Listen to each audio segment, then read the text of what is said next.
Hopefully, after reading the passage, you felt like you had a strong sense of what the passage was about. With these narrative story prose passages, you should be able to answer more than half of the questions without returning to the passage. Now, in order to clarify the process of how you answer questions, we are not going to go over the questions in order. Instead, we're going to go over them in groups by how you approach answering the questions. The first group of questions is the kind where, after you read the question, you can answer in your own words before you even look at the answer choices. Once you have answered using your brain voice, then find the choice that matches your version of the answer and move on. Now, for the second group of questions, these are the kind where you think you may know the answer if you saw it. So you're going to look through the answer choices first. Even if you think you might have to go back to the passage, you're going to look at the answer choices before returning to the passage. Okay, now let's look at the last group of questions.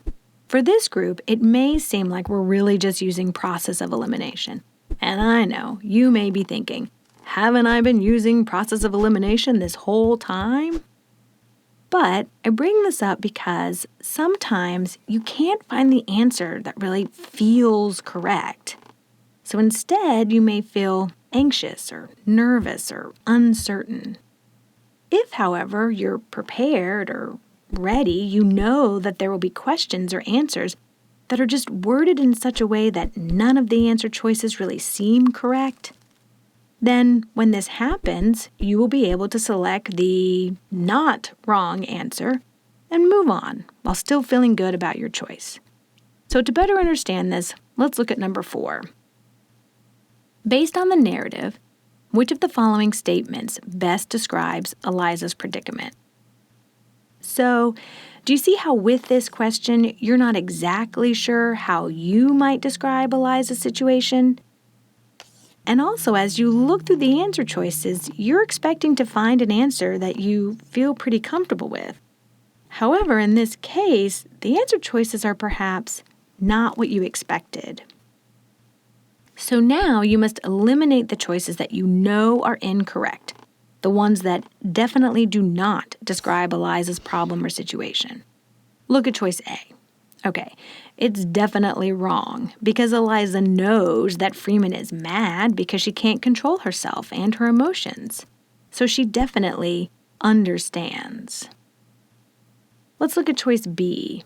This one is a bit of a trap because it says, she does not want Randall to grow up without a father figure.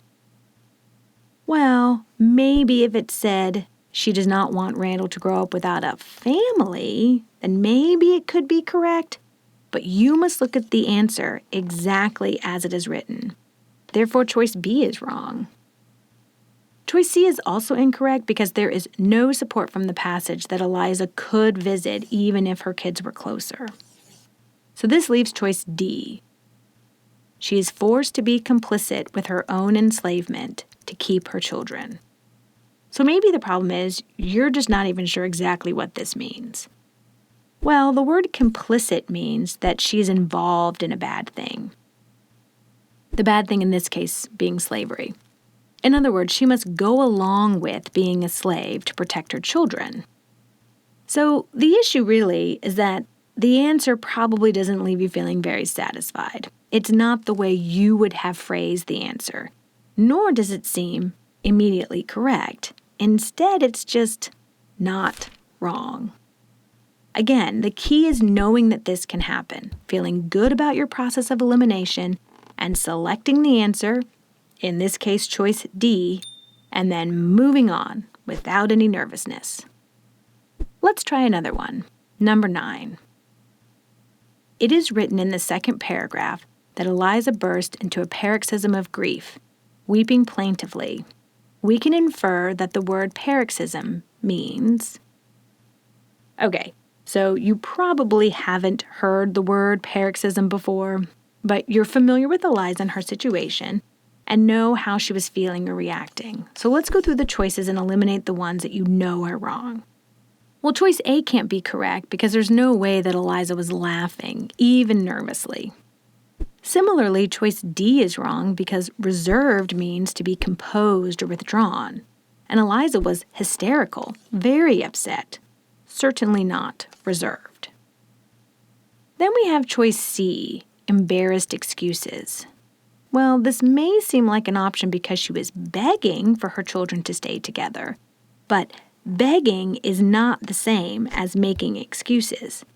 And if you put this answer choice back into the sentence, it doesn't make sense because she is not making embarrassed excuses of grief, but rather she's making a big display of grief. Well, this brings us to the last remaining option, choice B, violent convulsion. So again, the issue here is that this choice may not be the one you expected to select. Perhaps you're thinking that violent convulsion is too strong a description. But Eliza is so upset that Freeman is threatening her, it says in the passage, "Then Eliza burst into a paroxysm of grief, weeping plaintively. Freeman turned round to her savagely with his whip in his uplifted hand, ordering her to stop her noise, or he would flog her." So even though you weren't certain at first, perhaps, that choice B was correct, you are certain that the other choices are wrong. So you pick B and you move on. All right, great job. So what are you going to take with you as you move forward to the next passage in the reading comprehension? Well, you want to remember that the best practice makes plain or clear the process that you will follow. Sometimes this is just clarifying a process that you're already doing, but other times you might be making significant changes to how you approach reading the passage or how you approach answering the questions. So keep paying attention to what you are already doing and to any new methods. With each passage and questions that you complete, you are becoming more efficient and effective. So let's keep practicing.